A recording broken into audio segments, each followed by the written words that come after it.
नमस्कार, मैं सुवर्णा। नए टीवी में आप सभी दर्शकों का स्वागत है। कोर्ट राउंडअप की खबरें अब विस्तार से। सुप्रीम कोर्ट ने माना है कि मुस्लिम महिला विवाह पर अधिकार का संरक्षण अधिनियम 2019 के तहत किए गए अपराध के लिए अग्रिम जमानत देने पर कोई रोक नहीं है, बशर्ते अग्रिम जमानत देने से पहले सक्षम अदालत को उस विवाहित मुस्लिम महिला की सुनवाई अवश्य करनी चाहिए जिसने शिकायत की है। जस्टिस डीवाई चंद्रचूड़ की अध्यक्षता वाली पीठ ने माना है कि विवाहित मुस्लिम महिला को नोटिस जारी करते हुए अग्रिम जमानत अर्जी के लंबित होने के दौरान आरोपी को अंतरिम राहत देना अदालत का विवेकाधिकार होगा।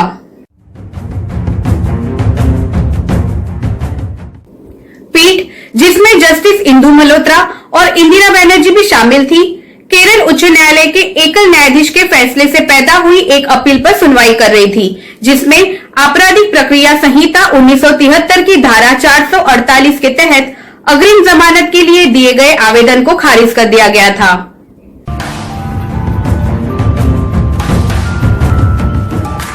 पटना हाईकोर्ट ने सोशल डिस्टेंसिंग मानदंडों का पालन करते हुए 4 जनवरी 2021 से 15 जनवरी 2021 तक प्रायोगिक आधार पर फिजिकल मोड में काम शुरू करने का फैसला किया है। हाईकोर्ट के रजिस्ट्रार जनरल ने मंगलवार 29 दिसंबर को चीफ जस्टिस के आदेश से इस आशय का नोटिस जारी किया है। नोटिस में कहा गया है, कोविड-19 महामारी के कारण शुरू में ई-मेंशन, ई-फाइलिंग, लिस्टिंग अपलोड करने और वीडियो कॉन्फ्रेंसिंग के माध्यम से मामलों की सुनवाई के लिए एक प्रक्रिया अपनाई गई थी। इसके बाद स्टूडियो आधारित अदालतों की स्थापना अदालतों के अंदर की गई, जो उन हितधारकों तक पहुंच प्रदान करते थे जिनके पास सभी के लिए न्याय तक निरंतर पहुंच प्रदान करने के लिए तकनीकी बुनियादी ढांचा नहीं था। इस प्रकार अदालतें दोनों मोड के माध्यम से काम कर रही थी। जम्मू और कश्मीर उच्च न्यायालय ने हाल ही में माना है कि भले ही शिकायतकर्ता महिला की किसी पुरुष के साथ शादी शून्य वॉइड मैरिज है, फिर भी पुरुष और उसके रिश्तेदारों के खिलाफ रणवीर दंड संहिता सीआरपीसी की धारा 498A क्रूरता का अपराध के तहत अपराध के लिए मुकदमा चलाया जा सकता है। न्यायमूर्ति संजय धर की पीठ ने सर्वोच्च न्यायालय के फैसलों पर भरोसा करते हुए आगे कहा कि जब कोई व्यक्ति किसी महिला के साथ वैवाहिक व्यवस्था में प्रवेश करता है तो वो धारा 498A आरपीसी में निहित पति की परिभाषा के अंतर्गत होता है, चाहे विवाह की वैधता कुछ भी हो।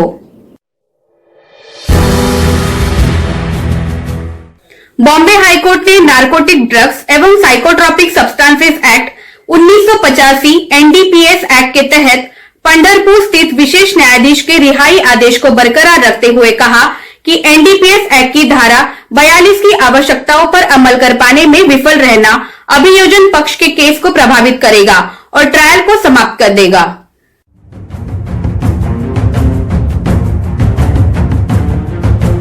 विशेष न्यायाधीश ने 15 मई 2004 को एक आदेश जारी करते हुए एनडीपीएस एक्ट की धारा 20B 2C के तहत अपराधों के सभी आरोपियों को बरी कर दिया था। हाईकोर्ट ने कहा कि अभियोजन पक्ष ने केवल मामले के गुण दोष मेरिट के आधार पर असफल हुआ, जबकि ट्रायल कोर्ट ने भी एनडीपीएस एक्ट की धारा 42 पर अमल करने में विफलता का संज्ञान लिया था।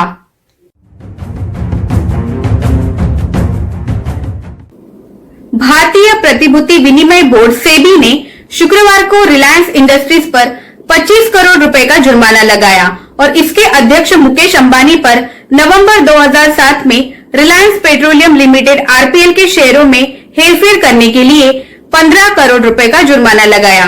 कुल मिलाकर 40 करोड़ रुपए का जुर्माना लगाया। ये मुद्दा नवंबर 2007 में कैश और फ्यूचर सेगमेंट्स में रिलायंस पेट्रोलियम लिमिटेड के शेयरों की बिक्री और खरीद के दौरान हेरफेर से संबंधित है। मार्च 2007 में आरआईएल को एक 4.1% हिस्सेदारी के साथ 2009 में सहायक कंपनी के रूप में सूचीबद्ध किया गया था। बाजार नियामक ने पाया कि आरआईएल के प्रबंध निदेशक के रूप में मुकेश अंबानी आरआईएल की जोड़ तोड़ गतिविधियों के लिए जिम्मेदार थे। Uttarakhand freedom of religion act 2018 के तहत 2 वयस्कों द्वारा सहमति से धर्मांतरण करने के एक मामले में उत्तराखंड हाईकोर्ट को 2 सदस्यीय खंडपीठ के न्यायमूर्ति सुधांशु धुलिया और न्यायमूर्ति नारायण सिंह धानिक ने हरिद्वार के पुलिस अधीक्षक और जिला मजिस्ट्रेट को निर्देश जारी किया है कि वो याचिकाकर्ता के परिवार से उनको सुरक्षा प्रदान करें और इस मामले में विस्तृत जांच भी करें। मामले के तथ्य ये है कि याचिकाकर्ता का धर्म हिंदू है और उसने एक मुस्लिम धर्म के व्यक्ति से 21 दिसंबर 2020 को शादी कर ली थी और उसके बाद मुस्लिम धर्म को अपना लिया था। हालांकि ऐसा करने से पहले ये कपल संबंधित जिला मजिस्ट्रेट को 1 महीने का अग्रिम नोटिस देने में विफल रहा है, जो कि एक्ट की धारा 8 के तहत अनिवार्य आवश्यकता है। इसके बाद याचिकाकर्ता ने इस मामले में याचिकाकर्ता के पिता, भाई और पड़ोसी से पुलिस सुरक्षा दिलाए जाने की राहत मांगी।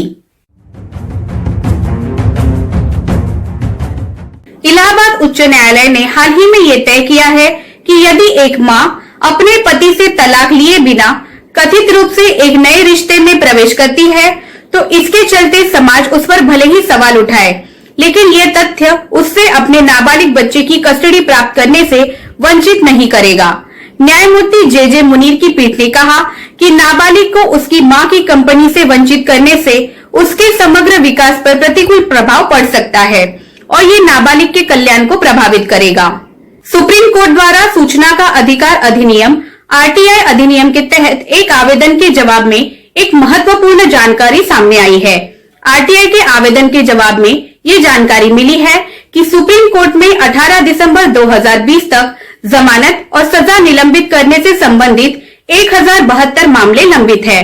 इसमें जमानत, अंतरिम जमानत 931 याचिकाएं शामिल है, वहीं 141 याचिका सजा निलंबित करने की है।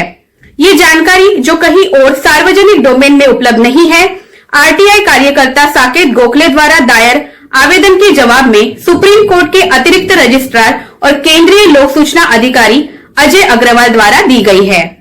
फिलहाल बस इतना ही। अन्य खबरों के लिए बने रहिए न्याय टीवी के साथ। नमस्कार।